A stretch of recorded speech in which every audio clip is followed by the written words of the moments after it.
What do you believe are the top 3 challenges facing city taxpayers and citizens in the next years, and what specific steps would you take to address each of the challenges you have identified?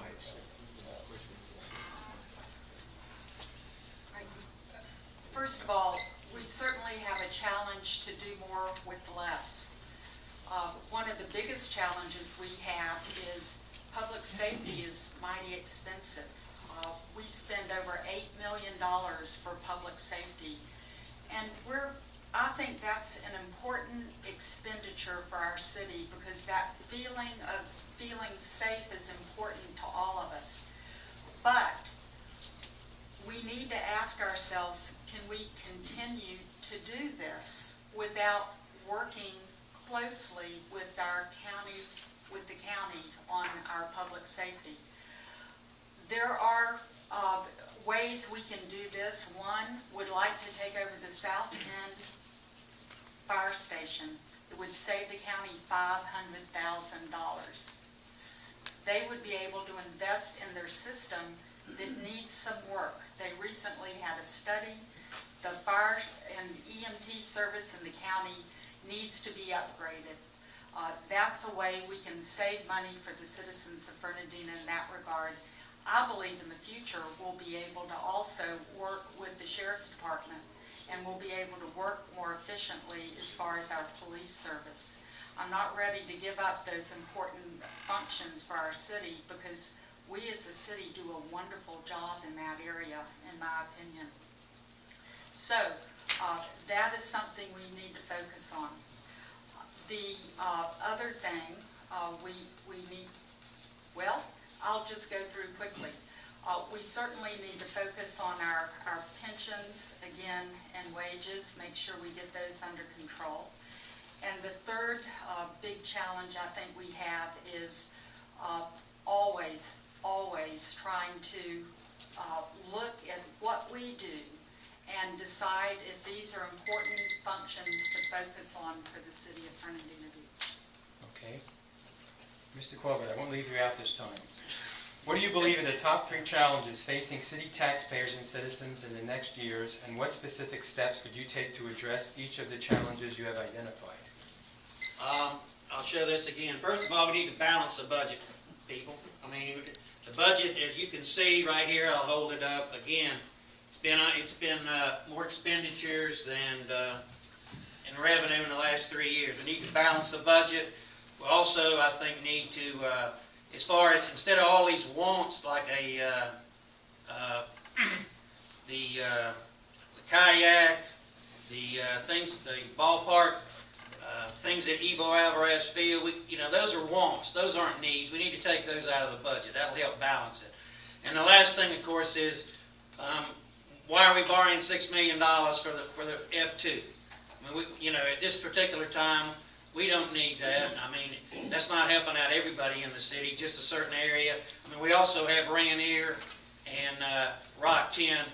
They're part of our economic engine too. A big part of it. In fact, they pay most of the taxes into the city.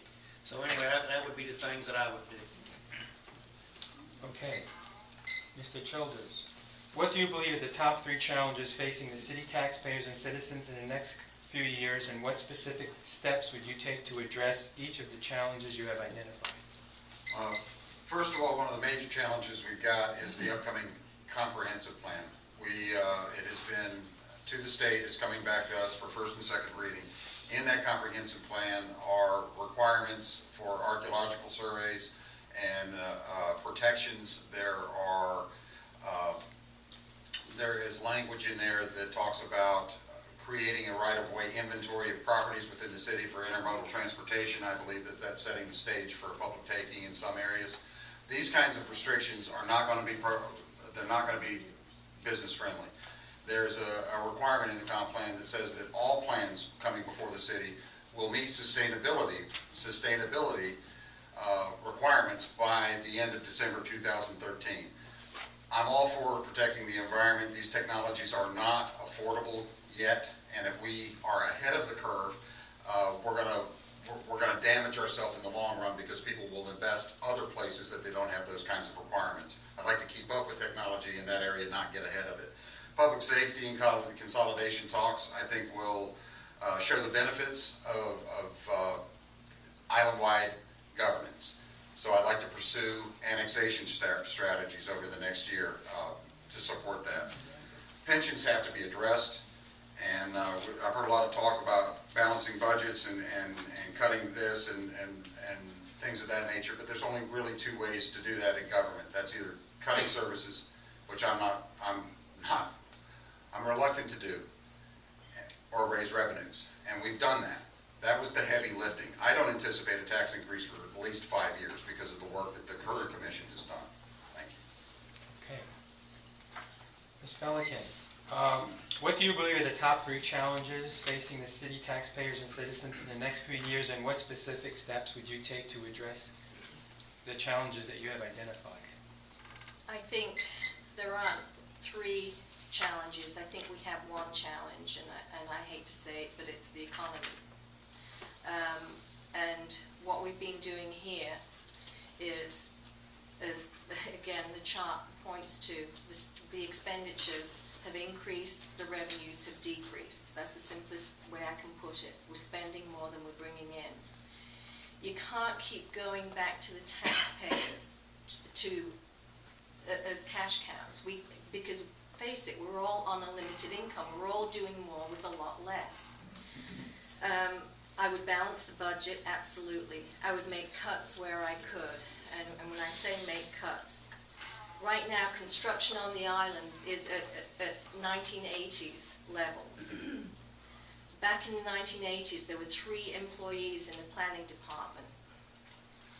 Right now, we have a planning director, 3 staff planners, 2 administrative planning assistants, a plans examiner, and 2 permit specialists.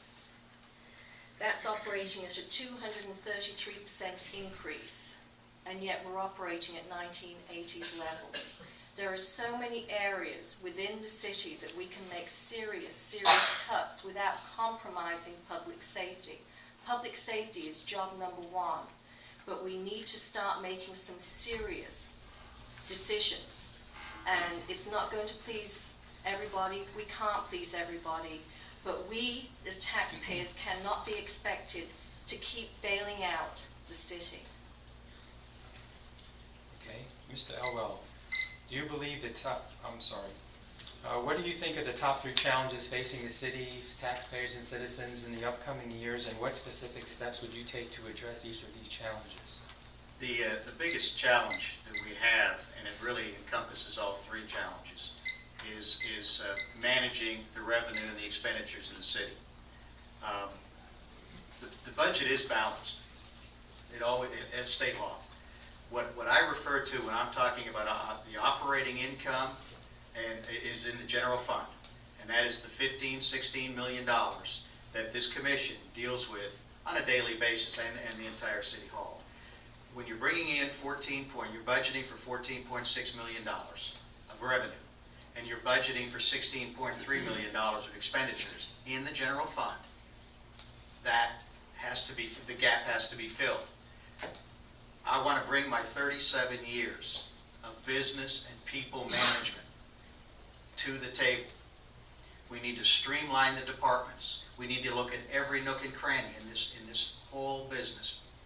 We need to find out where we can save money without raising more revenue. Property taxes are down. We can roll back the millage rate, as I said earlier. We can save $250,000 right there, and we can find savings to match that. So we must balance the operating income and operating expenditures. We have to look at every impact fee we're charging local businesses. We have to look at the franchise fees in every department and in every enterprise fund and in every special fund. We have 32 funds wrapped up in the budget. We don't need 32 funds. We need to simplify the process, streamline it. Let's put business to work here. Let's figure out how to do it more simply.